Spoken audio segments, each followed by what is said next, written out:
Баршаңызға сәлем. Менің YouTube арнама қош келдіңіздер. Сіздермен бірге фудблогер Эльмира. Менің YouTube арнама подписаться етіп, колокольчикті басып, және все батырмасын басып кетсеңіздер.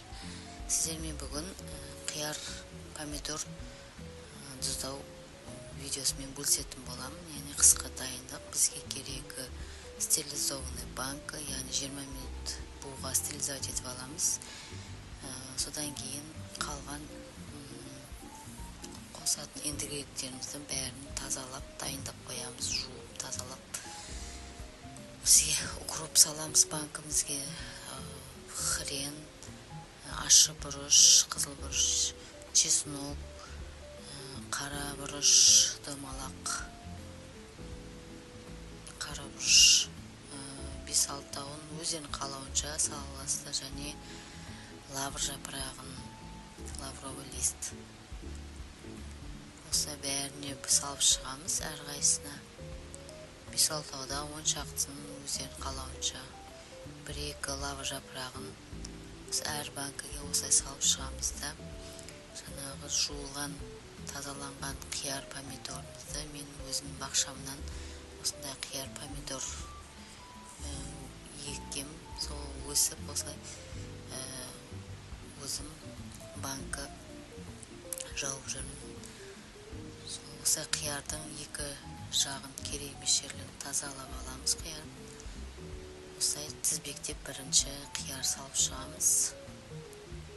Айналдырып бәрінің арасына бос орын қалдырмай жақсылап тұрып салып шығамыз қиярымызды. Енді осының үстіне помидорымызды салатын боламыз.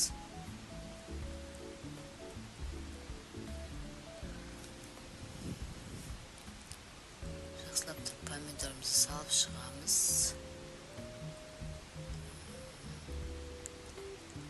Үлкен, кіші, орташа келетін әр жеріне осылай ыңғайластырып салып шығамыз помидорымызды.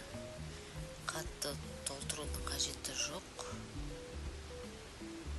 Қатты толтырсақ бұл банкіміз ішіндегі қияр помидор бұзылып кетуі мүмкін. Әр банкіге салып шығамыз дайындап.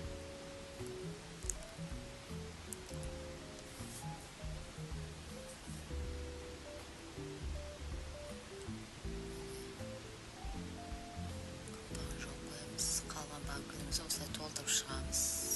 3 банкі асарди, 2 банкі помидор болды. Маринованный болады барлығы да. Осы салған, дайындап қойған алдымен суымызды қайнатып қоямыз. Суымыз қайнап тұру керек, суып кетпеу керек. Осы әр банкіге осылай құйып шығамыз, толтырып барлығын. Және де 20-30 минуттай ұстаймыз сол қайнаған суда. 30 минут ұстаған жақсы. Мен тек бір-ақ рет стерилизовать етемін қайнаған сумен, содан кейін екінші рет уже жауып тастаймын сразу. Әркім өз қалауынша жасайды. Біреулер 2 рет қайнатып ұстайды, үшіншісінде жабады. Мен бір-ақ рет жасаймын, қиярға да, помидорға да осылай. Әрқайсына суды осылай толтырып шығамыз да, 30 минут ұстап, қалған құралдарды дайындап қоямыз. Ендігі бізге керегі шекер, тұз және уксус керек болады. 30 минуттан кейін ішіндегі суын сүзіп осылай құйып, ыдысымызға құйып аламыз кастрюлемізге. Әр банкінің суын осылай ағызып аламыз. Мен бұл суды төкпеймін, екінші рет пайдаланамын. Осы суға тұзымызды салып шығамыз. Қанша банка бар, сол банкіге 2 литрлік банка жапсаңыз 2 қасықтан тұз салам. Сіздер өздеріңіз қалауынша салсаңыздар болады, дәміне қарай. Мен қапақты стерилизовать етпеймін суға. Қапақты уксуспен стерилизовать етеміз алдын ала жабатын кезде. Енді банкімізге жаңа суымызды қайнатуға жібердік. Банкімізге осылай шекер салып шығамын. Помидор болғасын мен 3 қасық шекерден салам. 2 қасық тұз, 3 қасық шекер. Енді қайнаған суымызды осы банкіге құйып шығамыз әрқайсысынан. Тұзды мен неліктен қайнатамын, себебі тұздың құрамында қоспалары ма әлде керек емес. Астында суды қайнатқаннан кейін тұзды астында топырақ шығады, әппақ топырақ болады, сондықтан мен тұзды қайнатып аламын. Егер де банкіге салатын болсаңыздар, көбісі бұзылып кетеді, яғни атылып кетеді банкіміз жапқаннан кейін. Осы бәрін салып аламын да, қаппағын жауып, закрывашкамен жауып шығамын. Закрывашкаларыңыз дұрыс болу керек. Осылай барлығын жауып болғаннан кейін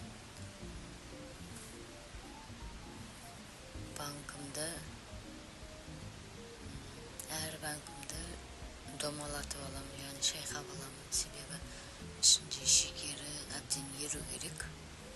Шекері ерігенше осылай 3-4 рет осылай шайқап жіберемін да, жылы жерге жылы көрпешемен орап 1 суткаге, яғни 24 сағатқа қойып қойсаңыз, төңкеріп үстін жауып қою керек.